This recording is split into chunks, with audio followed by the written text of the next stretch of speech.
Hey,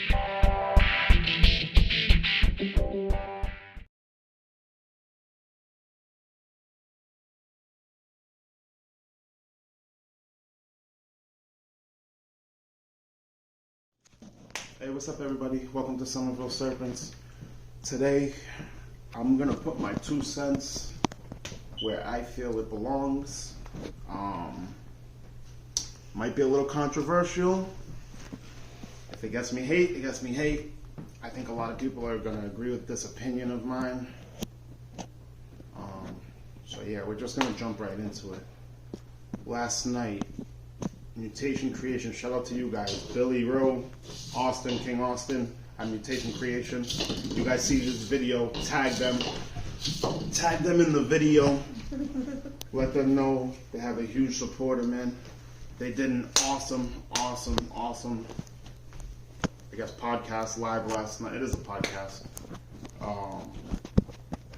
My channel, my content, I believe. Don't quote me, that might be wrong. I'm pretty sure that's it. My channel, my content. On Mutation Creation, Monday nights. They fucking killed it last night. Excuse my language, but they absolutely killed it. Now, I was gonna name this title, the title of this video, MC versus OR. If you watched the video last night of Billy and Austin, Billy went off on a little rant, and shout out to you, Billy. I feel like you hit the nail right on the head. Now, I'm not gonna make this super controversial. I'm not trying to stir anything up between Billy and Matt of Olympus, but he said some things, man. And now, coming straight forward, I'm going to be shoot straight down the line with you guys. Transparency is a huge thing for me. I was a supporter of Olympus Reptiles Patreon. I have Matt's personal number. I've reached out to him on a couple occasions. He's always been a gentleman, always answered me back and stuff like that. So I don't really have too much bad to say about him. I don't have anything bad to say about him, other than the topic of today's video. So instantly last night I watched my channel, my content, Mutation Creation video last night. I didn't even sleep last night. I think I started a little late, around 11, stayed up till 2:30 in the morning watching it. My alarm went off. I had to get up, get ready for work. Went to work on 0 hours of sleep. It was 100% worth it. That's how fucking phenomenal that podcast was last night. Now, the reason I decided to make this video today is, like I said, everything that Billy said was complete facts. If you didn't watch the video, the gist of it, and he didn't call out any names specifically, but I think someone put down in the comments, brought it up the other night on his live, and he kind of mentioned it. He didn't specifically say who he was talking about last night, but the big topic was about what's in your collection, and whether you want to take your collection to that next level, or if you are happy producing pet quality animals, or animals that are in that $0 to $1,000 bracket, which is where everyone else is competing. They pulled up the numbers from Morph Market last night. I believe, say there's 50,000 ball pythons listed on Morph Market right now. A huge percentage of those animals are from the $0 to $1,000 range. Then there's obviously a smaller percent from the 1,000 to say 5,000, right, dollar range. There's a smaller percentage, and then after that, from 5,000 and up, obviously there's a smaller range. They did the math. Over $100 million sold from that $1,000 to $5,000 range. Even over $100 million in that range. Not as high, but even the 5,000 up range, millions of dollars being sold in ball pythons from the time that Morph Markets has tracked its sales and stuff like that. Has tracked its sales. So what he said last night really hit home. Now, we have our snakes paired up we're gonna take a quick look at what's here. Well, so before we do that, before we do that, like I said, I was a member of Olympus Reptiles Patreon, and I started my collection based off of, and sorry Matt, I might get a text later, you may see this video, you may not like what I'm gonna say, but quite frankly, fucking terrible advice. I am not doing this, it is a hobby for me right now, but we are trying to grow this into a business. I'm trying to do something that can be established for my boys, my children, that they can take over.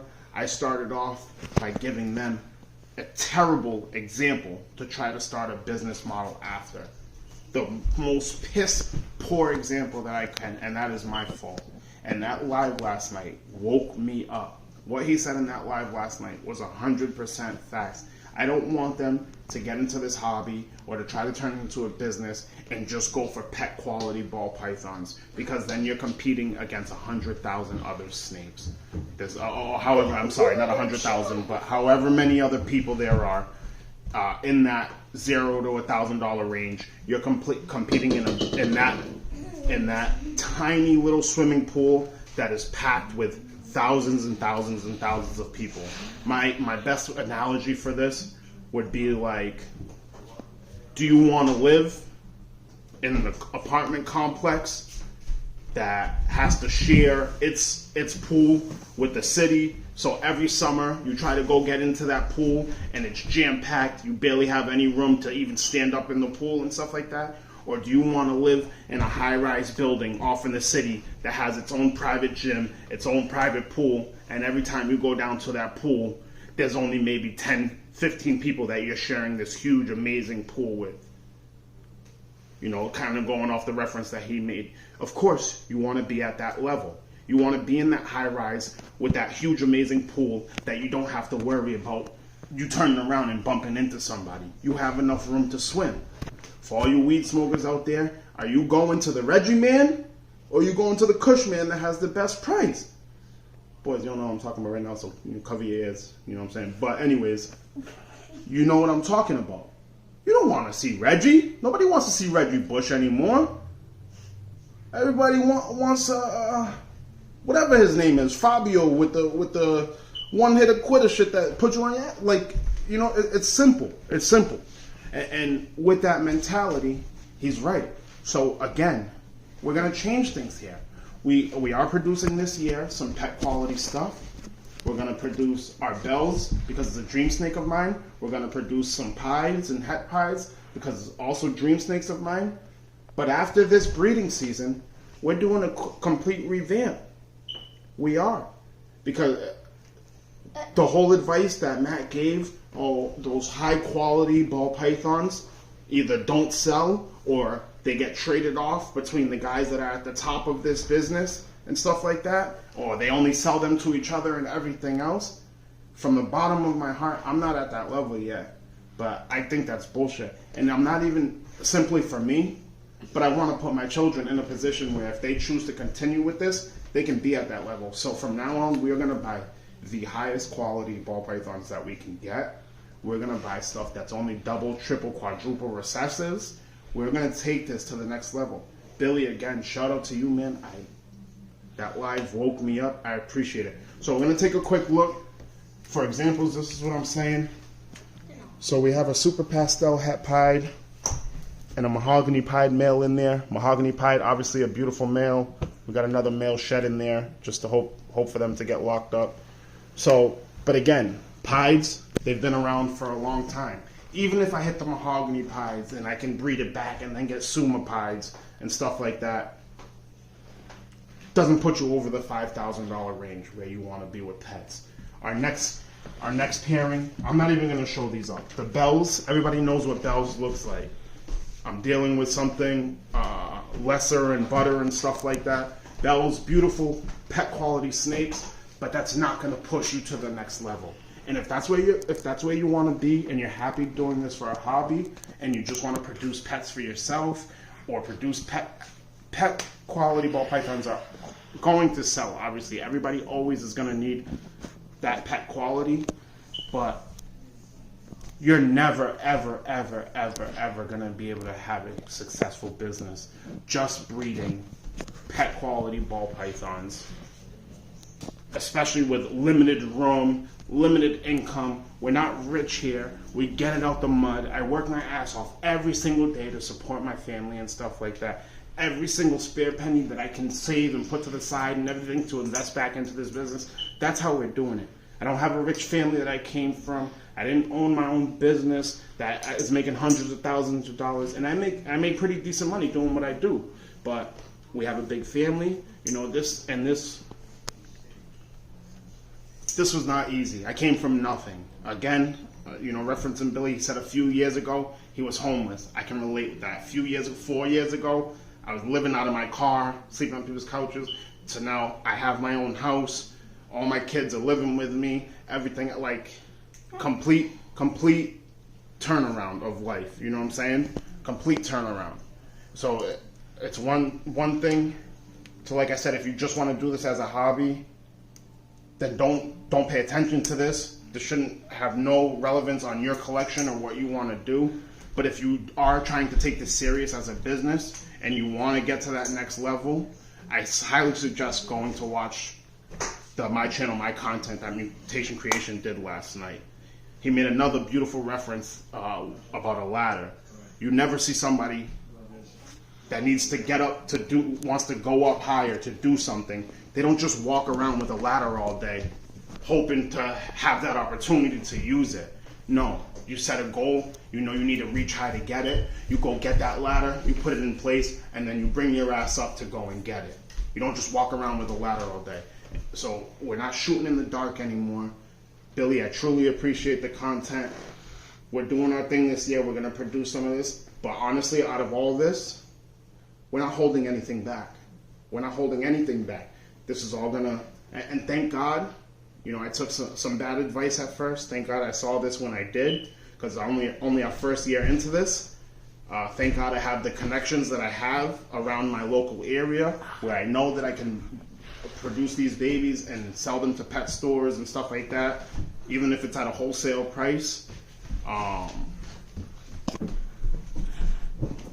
But we are serious about taking this into the business. When I say that, I started figuring out a little bit, but it really hit me in my mind in our quarantine rack right now. That's what we have. We have a pastel, only a single gene pastel, but she's double het for hypo and pi, so a double recessive.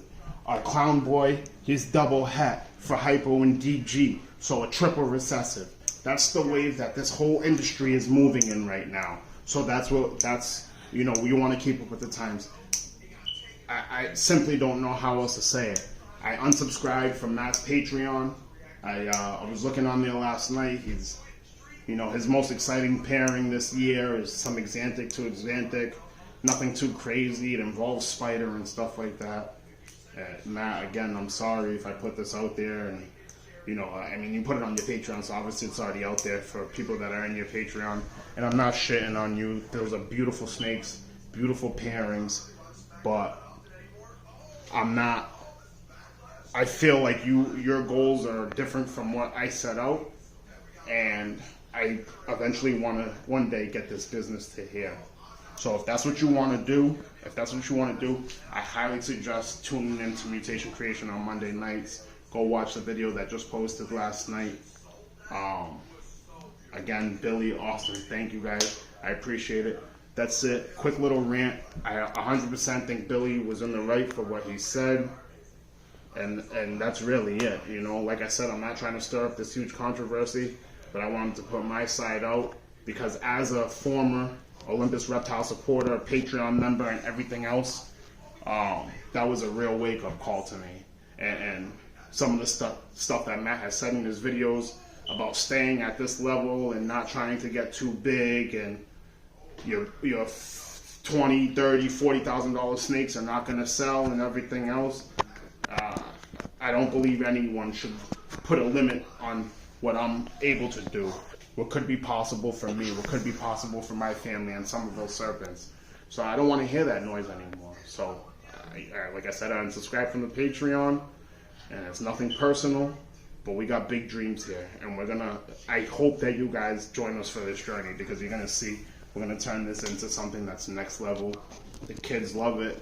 I apologize to them sincerely from the bottom of my heart, because I set them up for failure at first, but we're correcting it. I know now I made a mistake. We're fixing it, and we're gonna move on from there. I appreciate you guys watching. Peace, love, and blessings from my family to yours. Have a good night.